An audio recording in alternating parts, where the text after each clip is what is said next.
वडापाववाले भगत. तर ते आणि मी एकाच वयाचे असल्यामुळं त्यांच्या वडिलांनी, आपल्यापेक्षा त्यांची परिस्थिती बऱ्यापैकी होती, त्यांच्या वडिलांनी आम्ही 7वीला एकत्र असताना पास झालो होतो. तर त्यांच्या वडिलांनी थोडेसे शिक्षण घरामध्ये असल्यामुळं पूर्वी खेडेगावामध्ये 2च नोकऱ्या माहिती होत्या, एक शिक्षक आणि तलाठी. 2च नोकऱ्या खेडेगावच्या लोकांना माहिती होत्या. तर त्यांनी काय केलं, त्यांच्या मुलाला इथं पुण्याला शिवाजी महाराज हायस्कूलमध्ये गांधी ट्रेनिंग नावाचं ते कॉलेजची 2 वर्ष कोर्स केला की शिक्षकाची नोकरी आपोआप लागायची. त्यांनी त्यांच्या मुलाला तिथे गांधी ट्रेनिंगला पाठवलं. आता आम्ही एकाच वयाचे असल्यामुळं त्या पहिल्या वर्षाला असताना तो पहिल्या वर्षाला होता. त्याच्या वडिलांनी आम्हाला घोड्यावर चढवून, म्हणजे आईला वगैरे यांना सांगून की माझा पोरगा शिकतोय, तर यालाही हुशार आहे, यालाही ट्रेनिंगला घालावं. तर ट्रेनिंगला घालायचं म्हणजे त्यावेळेला तिथं बोर्डिंगमध्ये राहावं लागायचं आणि बोर्डिंगमध्ये राहून ट्रेनिंग करावं लागायचं. म्हणजे खायची सोय कंट्रोल द्यावं लागायची. मग आता जायचं कसं, एक तर फी भरायची. म्हणजे आई होती माझी, आईने गळ्यातल्या पुतळ्या मोडल्या काय आणि पैसे देऊन मला ट्रेनिंगला घातलं. आणि त्या आईच्या पुतळ्यावर माझं ट्रेनिंग झालं. ट्रेनिंग झाल्यानंतर ट्रेनिंगला मला चांगली मार्क पडली, म्हणजे मी हुशार होतो. चांगली मार्क पडल्यानंतर आता नोकरीचा जाहिरात आली कॉर्पोरेशनची आणि जिल्हा परिषदेची. दोन्हीकडे मी अर्ज केले. अर्ज केल्यावर अधिक जिल्हा परिषदेचा कॉल आला, मुलाखतीला बोलवलं बारामतीला. बारामतीला मुलाखतीला गेलो. तर मुलाखतीला गेल्यानंतर तिथं माझ्या मार्काच्या गुणवत्तेमुळं मला तिथं सिलेक्ट केलं. सिलेक्ट केल्यानंतर एक 4-8 दिवसांनी पुन्हा इथे कॉर्पोरेशनचा मला कॉल आला. अर्ज दोन्हीकडे केला होता. तेच ऑफिसर होते कॉर्पोरेशनच्या मुलाखतीला, तेच होते. आता मी गेल्यावर थोडंसं त्यांच्या लक्षात बसलं त्या बारामतीचं. म्हणजे का हो, तुम्ही बारामतीला मुलाखतीला होता? हां म्हटलं होतं मी. मग तुम्ही इकडे आलात? हां म्हटलं, तर जिकडं मला नोकरी मिळेल तिकडे मला नोकरीची अत्यंत गरज आहे, तेव्हा मला जिथं नोकरी मिळेल तिथे मी जॉईन होणार. म्हणलं तुम्हाला तिकडेही सिलेक्ट केलं आहे मी.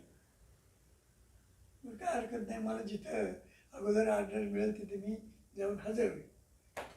त्यांनी मला इकडे बी सिलेक्ट केलं, तिकडे सिलेक्ट केलं. एक 2-3 महिन्याने मला ऑर्डर आली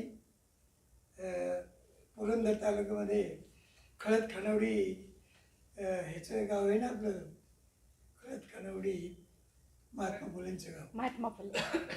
त्या गावामध्ये माझी नेमणूक झाली. खानावडी आहे ना तिथं, ते खानावडीला नेमणूक झाली. पारगावच्या तिकडे खानावडी आलं, पारगावच्या पुढच्या बाजूला. मग तिथे जाऊन मी झालो रुजू.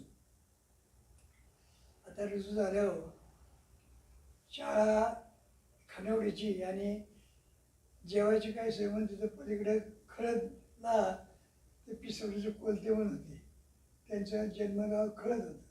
त्यांनी परिचय करून देऊन मला तिथे जेवायला, खळदला जेवायचं आणि खानावडीला नदी ओलांडून इकडे कामाला यायचं. असं 1 महिना मी काढला. 1 महिना काढला की मला कॉर्पोरेशनची ऑर्डर आली परत, पुन्हा कॉर्पोरेशनची. आता काय करायचं, पण पुण्यात मी 2 वर्ष शिक्षण घेतल्यामुळं मला पुण्यातली थोडी माहिती होती. असं वाटायला लागलं की आपण पुण्यात का नोकरी करू नये. मग तिथला मी पगार बी घेतला नाही. 1 महिन्याचा पगार जो होता तो तसाच सोडून दिला आणि इथे कॉर्पोरेशनला शुक्रवार पेठेमध्ये 24 नंबरला हजर झालो.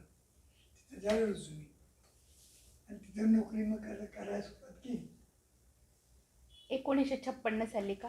1960-62च्या छप 56ला नोकरीला मी 60-62ला लागलो ना. 58-59च्या दरम्यान नोकरी लागलो कॉर्पोरेशन. मग कॉर्पोरेशनला नोकरी लागलो राहायला जागा नाही. मग कदम शिक्षक होते याचे आपल्या सुपेचे, ते आमच्या शाळेत होते. त्यांनीच मला त्यांचे मातंग समाजाचे होते ते हलका टाकीच्या पुढच्या त्या गांधी चौकामध्ये. ते कदम सायकलवर यायचे तेच का? आंबिलवाड्यात राहायचे. उंच सायकल असायची आणि ते जरा उंचीला कमी केली असायचे. होती ती. कदम मग त्यांनी तिथे त्या अभिनय म्हणून तिथे गांधी आपला हलका चौक आहे ना तिच्या पुढच्या बाजूला एका वाड्यामध्ये मला त्यांनी खोली घेऊन दिली. मग तिथे मी जोंधळे चौकात. जोंधळे चौकामध्ये तिथे खोली घेऊन दिली. तिथून आम्ही मग नोकरी करायला लागलो. पुढं युक्तीने काय आलं 1962चा पूर आला आणि गांधी चौक सगळा वाहून गेला. आमची खोली वाहून गेली. आम्ही कॉर्पोरेशनला अर्ज केला होता. आम्हाला पूरग्रस्ताच्या ही जी आताची जमीन आता ही जी पूरग्रस्ताची आम्हाला पूरग्रस्ताच्या त्या खोल्या मिळाल्या त्या पूरग्रस्त असल्यामुळे. आणि मग आमच्या इथं बांधकाम करून इथं राहायला सुरुवात केली, नोकरी करायला सुरुवात केली. काय 1960 साली लग्न आलं. 1960 कसं काय ठरलं लग्नाचं? लग्न कसं काय ठरलं? लग्न कसं ठरलं काय आठवत नाही होत.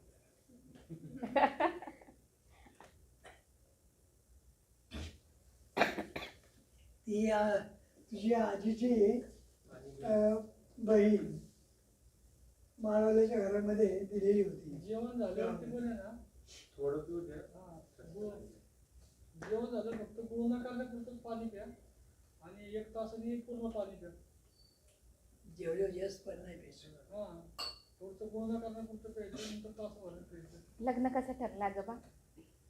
तुमच्या गावामध्ये त्याची आईची बहीण दिलेली होती राजुरीला. राजुरीलाच माळवल्याची ते सगळे माळवली कंपनी होती. मी शाळेत हुशार असल्यामुळं थोडं माहिती असल्यामुळं त्यांनी हे स्थळ आणलं. त्यांनी म्हणजे पुढं राहिलं तर हे पाठीमागे राहिलं होतं. त्यांची चुलत भाऊ त्यांनी ते स्थळ आणलं आणि लग्न जमलं. आता मी कॉर्पोरेशनला शिक्षक असल्यामुळं त्यांना मी 7वी राजुरीला शाळेला लावलं शिक्षकांना. आजींना राजुरी लावलं. राजुरी लावल्यानंतर मी कॉर्पोरेशनमध्ये असल्यामुळं शासनाचा असा नियम होता की नवरा बायको एकत्र ठेवायची. म्हणून मी तसा अर्ज केला आणि त्यांची बदली करून कॉर्पोरेशनला घेतली. मग आम्ही दोघं कॉर्पोरेशनला नोकरीला लागलो. अगोदर त्यांना जिल्हा परिषदेला राजुरीलाच कामाला लावलं होतं. नंतर मग इकडे कॉर्पोरेशनला घेतलं. नंतर कॉर्पोरेशनची बिल्डिंग तिथं राहायला मिळाली. नंतर कॉर्पोरेशन मिळाल्यावर बरेचसे खोटे प्रकार केलेत आम्ही. ते खोल्या असे मिळाले की गलिच्छ वस्तीमध्ये जे लोक कॉर्पोरेशन सर्वंट राहत होते गलिच्छ वस्तीमध्ये त्यांना त्या खोल्या मिळणार होत्या. मग आम्ही काय केले, माझा ओळखीचा माणूस होता तो गंजपेठेमध्ये गलिच्छ वस्तीमध्ये राहत होता. मग मी खोटंच नाव त्याच्याकडे दिलं. मी इथं राहतो असं दाखवलं. त्यांनी मला